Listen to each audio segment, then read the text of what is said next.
ইচ্ছেগুলোকে স্বাধীনতা দাও, উড়তে দাও আকাশে, লোকের কথাতে কান দিও না, সে তো রোজই ওড়ে বাতাসে। Hey friends, welcome back to my profile. কেমন আছো তোমরা সবাই? আশা করবো তোমরা সবাই ভীষণ ভালো আছো, আমিও ভীষণ ভালো আছি। আজকে আমরা একটু কাজে বেরোচ্ছি। কোথায় যাচ্ছি, কি কাজ করছি, সমস্তটাই তোমাদের সামনে রেখে গেলাম। দেখতে থাকো লাস্ট পর্যন্ত। থাকবে অবশ্যই। রুমা টাটা। তপ্ত দুপুরে আমি আর কোয়েল বেরিয়ে পড়লাম গাড়ি নিয়ে আজকে আমরা বীরনগর পর্যন্ত যাব। তারপরে ওখান থেকে আমরা ট্রেন ধরে নেব।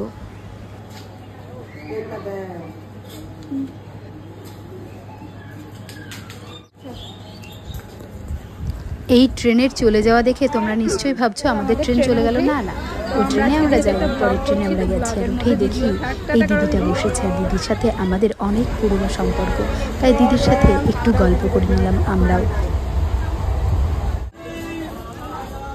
কৃষ্ণনগর স্টেশনে নামার পর বরাবরই আমার একটা ধারণা হয়, এই যে এত ব্যস্ত শহরে এসে পড়েছি, কি জানি সময় মতো গন্তব্যস্থলে পৌঁছাতে পারবো তো, এই ধারণাটা সব সময় থাকে। তবে কোনো অসুবিধা হয় না, তার কারণ স্টেশনের পাশেই এত টোটো থাকে যে তারা সবাই ডেকে ডেকে বলে কে কোথায় যাবে, সেই বুঝেই কিন্তু সবাই টোটোটা এখান থেকে ধরে নেয়। তো আমরাও আমাদের টোটো পেয়ে গেছি, আমরা এখন আমাদের কাজের জায়গায় যাচ্ছি। গণেশ মন্দিরের কাছে চলে এসেছি, আমি ভেতরে যাব।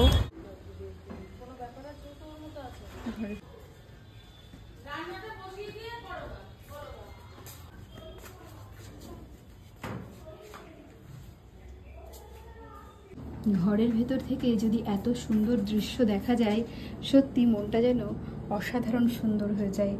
এইসব পরিবেশ তৈরি করার জন্য ভীষণ শৌখিনতার প্রয়োজন হয়। ভীষণ শৌখিন মানুষের বাড়িতে আজকে আমি এসেছি।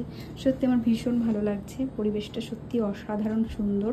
আর এই যে আমাদের কিউটি পাইয়ের হেয়ার কাটটা এখন আমরা করব। তারপরে আমাদের কিছু ছোট ছোট কাজ রয়েছে, সমস্ত ভিডিওটাই আজকে আমি তোমাদের সাথে শেয়ার করব। কালকে দেখলাম যে সেই ছবিগুলো আছে, ফার্স্ট টাইমের হেয়ার কাটটাও খুব সুন্দর ছিল। মেসেঞ্জার দেখ কাকিমা, ভয় লাগছে? না না, হচ্ছে না, চুল কেটে সব ছোট করে উড়িয়ে দেবো। দেখো কি সুন্দর ঘুমাচ্ছে। আমাদের সাথে প্রথমে একটু আলাপ করে নিল, আলাপ করে নিয়ে এখন বেশ ঘুমাচ্ছে। কিরে একটু ওঠ, দেখো মিটমিট করে তাকাচ্ছে, কি চালাক, দেখছে ভিডিওটার দিকে। ওর ভালো পোজ দেয়। ঘুরে যা তো দিদি, একটা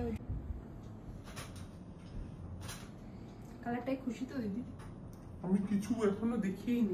আসবে না, একটা ক্লিপ ডিলিট কর। রিভিউ তো আলাদা করে দেওয়ার কিছু নেই। কালার কাটিং যাই বলো, সবার কাছে চোখ বন্ধ করে আসবে, চোখ বন্ধ করে বাড়ি যাবে না, চোখ খুলতে খুলতে বাড়ি যাবে, দেখবে কি ভালো লাগছে, বারবার সবার কাছে আসবে। থ্যাংক ইউ, চলো টাটা, ওয়েলকাম। কাজ শেষে আমরা স্টেশনে চলে এসেছি, আর ট্রেনটা ছিল 3 নম্বরে। তো 3 নম্বর থেকে আমরা ট্রেনটা ধরে নিলাম। ফেরার পথে বৃষ্টি হচ্ছিল খুব জোরে, কিন্তু দাঁড়ানোর মতো পরিস্থিতি ছিল না, তাই দুজনেই একটু হালকা ভিজতে ভিজতে ফিরে এলাম। তোমরা সবাই ভালো থেকো, ভালোবাসায় থেকো, কথা হবে নেক্সট ভিডিওতে। টাটা।